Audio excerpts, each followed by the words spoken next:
Hello viewers, আজকে একটি সুস্বাদু রেসিপি শেয়ার করব এবং সেটি হলো চিংড়ি মাছের দু পেঁয়াজা। এখানে দেখতে পাচ্ছেন চিংড়ি মাছগুলো খুব সুন্দরভাবে ভেজে নেওয়া হয়েছে। এখন রান্না শুরু করা যাক।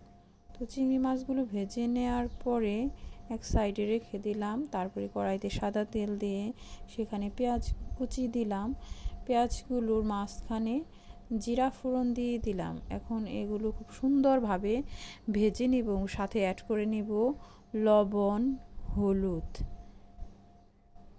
এটা কিছুক্ষণ ভাজার পরে দিব মরিচের গুঁড়া, ঝাল আপনাদের পছন্দ অনুযায়ী, এবং পরিমাণ মতো লবণ দিয়ে দিলাম।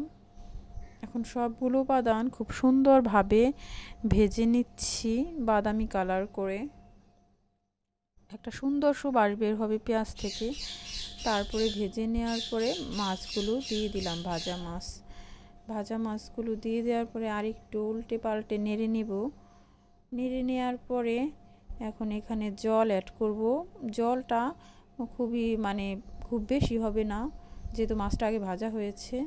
তো দেখেন অলরেডি সিদ্ধ হয়ে গেছে সব কিছু। এখন এখানে জিরার গুঁড়া দিয়ে দিলাম এবং সাথে গরম মশলার গুঁড়াটাও অ্যাড করে দেব।